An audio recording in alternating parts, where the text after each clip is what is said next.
It's such a pleasure to be back at the UVH. The first time I ever teach the ethics of care, it's because Hank had invited me to do so here. In America, nobody could care less about my work. Even my own students never asked me to talk about it. So here's where I begin to do so, and I continue today.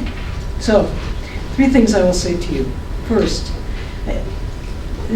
last year I published a book called Caring Democracy. The title, Care and Democracy, was the title of my inauguratsi address here in 1994. So you see how long it takes me to think through even a simple set of ideas.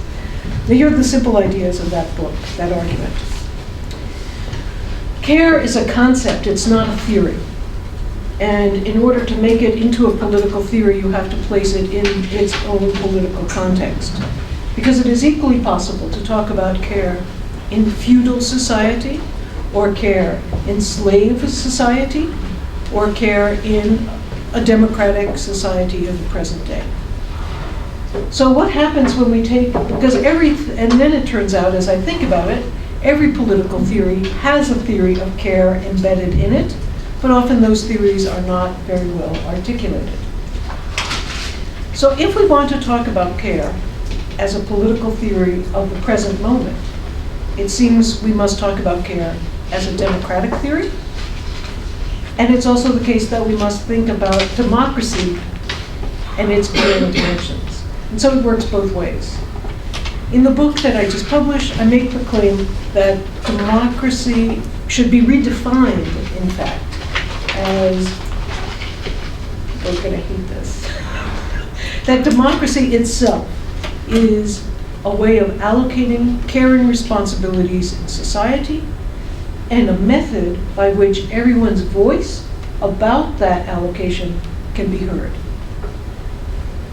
But democracy, the substance of democracy, is allocating caring responsibilities, and that the processes by which that should happen have to be democratic and allow that the voice of everyone is heard. Not that everyone's voice will be equally persuasive, but that everyone's voice must be heard. So this is a very different understanding of democracy. It's substantive as well as methodologically interested in how democracies make decisions. So that's that's what took me 20 years to understand. And it has some real virtues. In order for democracy to be truly inclusive, it must, in fact, not exclude anyone or any parts of human life. And once we begin to recognize that we need to put back in all of these aspects of human life, then we realize that the decisions about how care should be distributed have basically remained the same and not been affected by transformations in the more inclusive democracy of the last several hundred years. So in the book I make the argument, I use this metaphor that I partly adopt from thinking about Margaret Walker's work, that we should think of everyone sitting around the table deciding who will do what caring work. And of course the easiest way, so 2 things work. First of all, you can exclude people who you prefer will do all the caring work, right? And then those of us sitting here saying, well, there's all that cleaning up that has to be done. Good, let them do it. Yes? But then once you get everyone around the table, there's a second thing that happens, which I call exemption. That is, some people sitting around the table saying, but I have more important things to do. This is close to the concept of privileged irresponsibility that I wrote about in Moral Boundaries. I have more important things to do. Don't make me sit here and talk about care and responsibilities because I have to go protect society or produce the goods for society or take care of my own family or distribute my wealth with generosity towards others, because that's what it means for me to live a good and meaningful life. You clean up after me, okay? So those ways of exempting some also makes it possible for, even in societies that wish to be inclusive and democratic, still for care responsibilities to be distributed unequally and for some people to be burdened with too much of the caring responsibilities. So in the book I literally use this metaphor. It's time to collect all the passes where people say, I refuse to sit and discuss because I'm too important for this. Pull everyone together and actually have those conversations. This also, I think, makes democracy, this makes democracy better because it makes the caring burdens and the caring joys more central and more equal. It also makes caring better to think about care democratically. I really have become convinced of this in the last several years as I think about all the work that's remarkable empirical work that's been done about care practices. That care practices that don't have some system by which they reflect upon the practices themselves, by which there's a feedback, if you will, to the care practices themselves, are not as good as care practices where individuals in the practice, at the top and the bottom, recipients, givers of care, people who are organizing the care, somehow come together and think through reflectively about the process of care. And so all of those dimensions suggest the importance of care for democracy and democracy for care. Okay, so I sent this book to the publisher in December 2010, thinking, surely this book will have a big impact on the American election of 2012. No, actually, no book would ever have an impact on American elections. It's all about TV commercials. But anyway, the book doesn't get published until 2013. So, oh well, that's all right. Here's what I do now, since then. It becomes increasingly clear to me that I've now spent a long time of my life, and we care ethicists have spent a lot of our time really refining what we mean by care, looking closely at care practices. It's time for us to speak to everyone else who still feel they can ignore care. This morning, a question was put to one of your colleagues.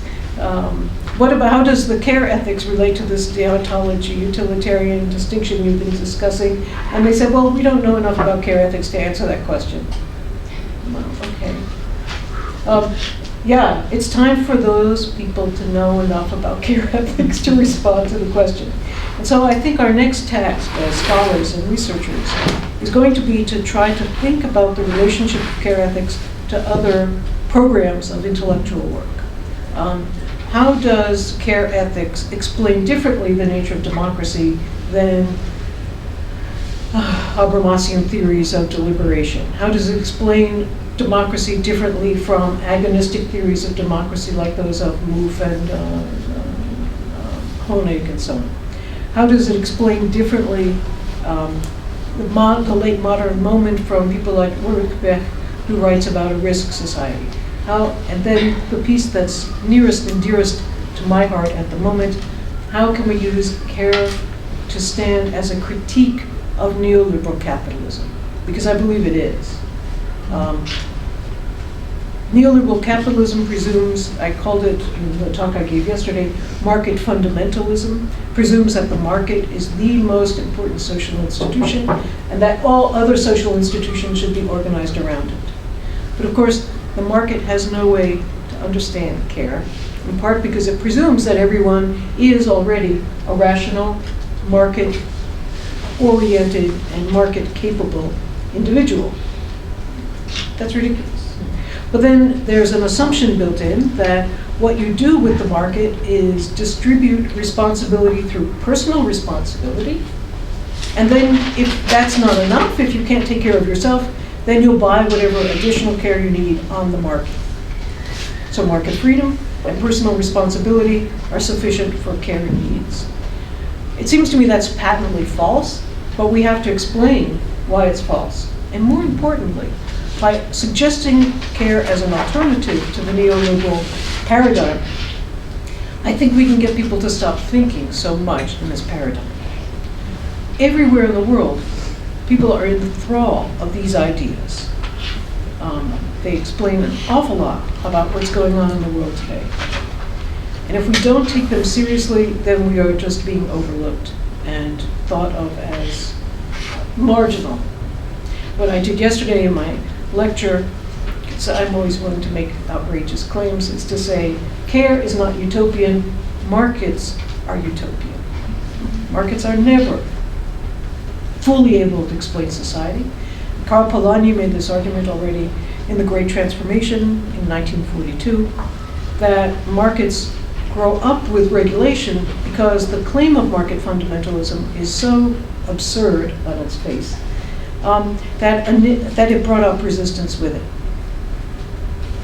And it's that where freedom comes from when we talk about a free market. Isn't the market, it's the fight between the market and the resistors of the market that has created freedom. Okay, so that's where my current work goes. Last thing I'll say about where I think the research about care and politics must now go is to say it's time to begin. I used this phrase the other day. It's actually not mine. It's Mary Katzenstein's when she wrote about feminists in the Catholic Church and the U.S. Army. It's time to begin the long march through the institutions. That is, it's time to try to think about care institutionalized in a variety of places. So here there is, for the first time anywhere I know of in the world, a master's program, and for that matter, a pre-master's program in ethics of care. I don't think this exists anywhere else in the world. So congratulations to you all, and good luck to you all. But really, what does it mean to have an institution, an institutional presence for an ethics of care? Does it mean that we find ourselves in universities? Does it mean that we find ourselves in some other kinds of institutions? Does it mean that we start to talk and begin to insist that care be institutionalized in all other institutions? There are great risks, of course, too, to institutionalization. And so we need to be present and thoughtful about how we go about that. But it's time for us to start thinking not of this as an interesting idea, but as an idea that can have a political impact in the world. And it will only have a political impact in the world when we start to kind of force it as a political way of thinking. So, is that 10 minutes? Good. Okay. There's 10 minutes.